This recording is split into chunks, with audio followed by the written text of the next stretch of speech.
ಹೃತ್ಪೂರ್ವಕವಾದಂಥ ವಂದನೆಗಳು.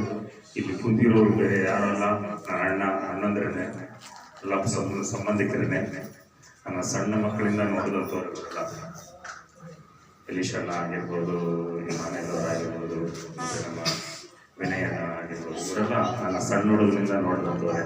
ಇವತ್ತು ಅವ್ರ ಮುಂದೆ ಸೇವಕನಾಗಿ ತಂದು ದೇವರು ನಿಲ್ಲಿಸಿದ್ದಾರೆ. ದೇವರಿಗೆ ಎಷ್ಟೋ ನಾನು ಕೃತಜ್ಞತೆಯಾಗಿ ಸಲ್ಲಿಸ್ತೇನೆ. ನಾನು ಹೇಳಬೇಕಂತ ಹೇಳಿದ್ರೆ, ನಾನು DG ಸಾಹೇಬರಿಗೆ ಪರ್ಸನಲ್ ಪಿ ಆಗಿದ್ದೇನೆ.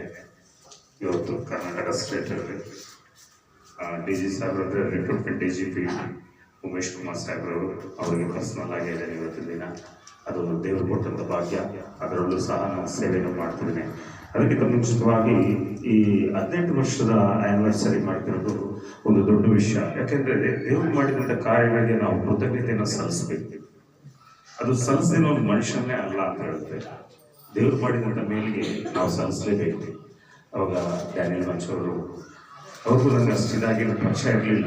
ನಾನು ಜೀವಪ್ರಕಾಶ್ ಚರ್ಚಲ್ಲಿ ITC ಹತ್ರ ಹೋದಾಗ ಅಲ್ಲಿ ಪ್ರಸಂಗಕ್ಕಾಗಿ ಕರೆದಾಗ ಅವ್ರದ್ದು ಚರ್ಚ್ ಆ್ಯನಿವರ್ಸರಿಗೆ ಆಗ ನಾವು ಒಂದು ಪರಿಚಯ ಆದ್ವಿ.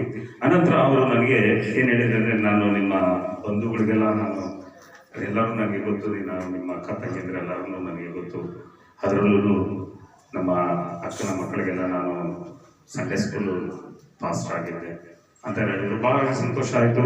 ಅನಂತರ ಅಲ್ಲಿಂದ ಮುಗಿಸ್ಕೊಂಡು ಬಂದ ನಂತರ ಒಂದು ಸಡನ್ಲಿ ಒಂದು ಫೋನ್ ಮಾಡಿದ್ರು ನನಗೆ. ಆ ಫೋನ್ ಮಾಡಿದಾಗ ಏನು ಸಮಸ್ಯೆ, ಏನು ವಿಷಯ ಅಂತ ಕೇಳಿದಾಗ, ಅಲ್ಲಿ ಇದ್ರ ಹತ್ರ ಇದ್ದಿದ್ದೆ NRI ಲೇಔಟ್ ಹತ್ರ ಒಂದು ಸಮಸ್ಯೆ ಆಯ್ತು ಇವ್ರ ಸಂಬಂಧಿಕರದನ್ನೇ.